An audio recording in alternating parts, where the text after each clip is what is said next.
Assalamualaikum warahmatullahi wabarakatuh. Nama saya Nia Sagita Ayu Sahidi dari kelas PPKH 5A. Saya hari ini akan mempresentasikan tentang koperasi dan juga kemitraan peternakan dari mata kuliah Kelembagaan Usaha Peternakan. Langsung kita mulai yuk. Yang pertama kita mulai dari koperasi perunggasan. Jadi apa sih tugas utama koperasi itu?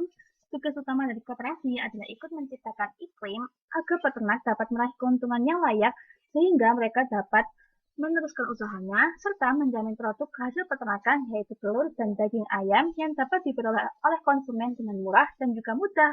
Contohnya adalah KPPUJ yang merupakan koperasi produksi perunggasan yang tidak hanya bergerak di sektor budidaya, namun juga pengadaan sapronak, pemotongan ayam, dan juga pemasaran. Selanjutnya kita ke faktor yang menentukan keberhasilan organisasi ekonomi. Kita mulai dari harus dikelola secara profesional. Koperasi harus memiliki sumber daya manusia yang berkualitas dan juga mampu menghimpun dan memobilisasi berbagai sumber daya yang diperlukan untuk memanfaatkan peluang usaha. Selanjutnya adalah menangani seluruh kegiatan sektor perunggasan dari hulu hingga hilir. Jadi maksudnya dari industri sapronek hingga industri pengolahan dan juga pemasarannya.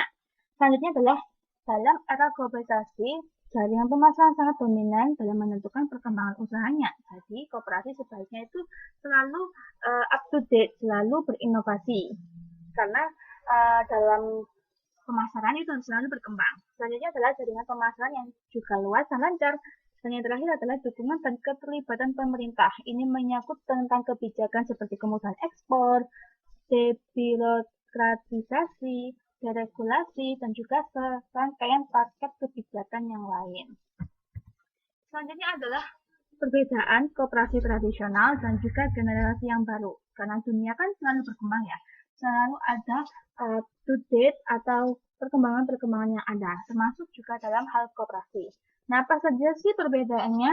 Nah, yang pertama adalah transaksi pemasaran pelanggan. Dalam koperasi tradisional, itu hak pengirimannya tidak terbatas. Serta dalam koperasi generasi baru, itu pembeliannya terbatas berdasar hak pengiriman yang dibeli.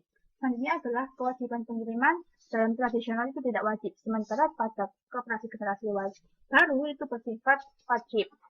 Selanjutnya nomor 2 adalah distribusi keuntungan permodalan. Jika dalam koperasi tradisional tingkat usaha hasilnya itu rendah, sementara pada generasi baru itu cenderung tinggi. Dan investasi kembalinya pada koperasi tradisional tinggi, nah itu kebalikan pada generasi baru yang cenderung rendah. Yang nomor 3 adalah kewajiban investasi pemilik. Jika koperasi tradisional investasi awalnya sangat sedikit, justru kebalikannya di generasi baru investasi awalnya sangat banyak. Nah, untuk proporsi investasi di koperasi tradisional itu termasuk rendah tinggi. Sementara kalau di generasi baru sangat tinggi. Nah, yang keempat atau yang terakhir adalah hak suara anggota.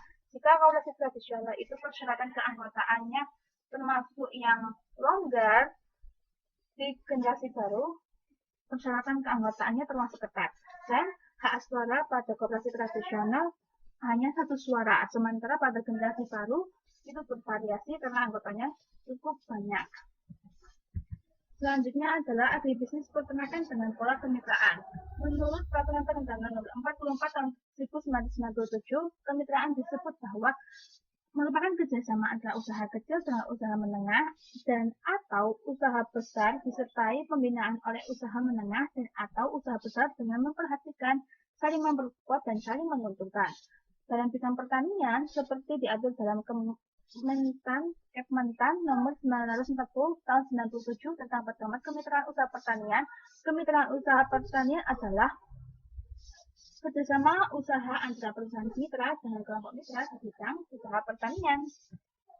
Selanjutnya adalah kemitraan usaha pertanian yang dilakukan dengan 5 pola, yakni pola inti plasma, subkontrak, dagang umum, keagenan, serta kerjasama operasional agribisnis atau KOA. Untuk penjelasannya kalian bisa baca di layar ya. Selanjutnya adalah 6 sistem kontrak kemitraan pada ayam pedaging. Yang pertama adalah laporan keuangan terbuka. Biasanya adalah peternak menyediakan kandang, peralatan, tenaga kerja, bahan bakar, dan juga saprona yang lain. Setelah ayam dijual, peternak membayar hutangnya. Keuntungan pabrik pakan berasal dari menaikkan harga sapronak dari imbalan jasa pelayanan. Seluruh keuntungan dan kerugian ditanggung oleh peternak. Yang kedua adalah harga garansi. Dengan kontrak ini, pabrik menyediakan sarana produksi dengan sebuah imbalan. Yang ketiga adalah kombinasi imbalan tetap kepada peternak dengan pembayaran bonus untuk mencegah ketidakseriusan kerja peternak. Selanjutnya adalah yang nomor 4, imbalan tetap. Nah, yang kelima adalah kontrak bagian, dan yang terakhir adalah konversi pakan. Untuk penjelasannya, kalian bisa baca di layar. Tentang serba-serbi kemitraan ayam ras. Pola kemitraan dilakukan sesuai dengan pola PIR, pola pengelola, dan pola penghela, seperti yang tercantum dalam Undang-Undang 65 tahun 95 tentang usaha kecil. Agar mencapai hasil optimal, pelaksana kemitraan ditempuh dengan 7 langkah. Jadi yang pertama, menghitung permintaan penawaran COC, menetapkan daerah-daerah sentra produksi ayam ras, produksi sapronak tidak akan mengadakan penyaluran sapronak kepada perusahaan perdagangan sapronak yang tidak melakukan kemitraan. Perusahaan peternakan dan pengusaha di bidang peternakan akan menyiapkan sarana pengelolaan sesuai pasal yang tertera. Pelaksanaan pengawasan kemitraan menggunakan dana pemerintah dan dana lain dari industri peternakan. Yang terakhir adalah sanksi bagi pelanggaran. Yang selanjutnya adalah konsep pekan. Pola kemitraan yang optimal adalah yang memenuhi 2 asas dan 3 langkah strategis. 2 pokok asas tersebut adalah memanfaatkan keunggulan komparatif seluas-luasnya, terutama dalam memanfaatkan tanah yang murah, kemudahan tenaga kerja manusia, dan keuntungan sumber daya lainnya.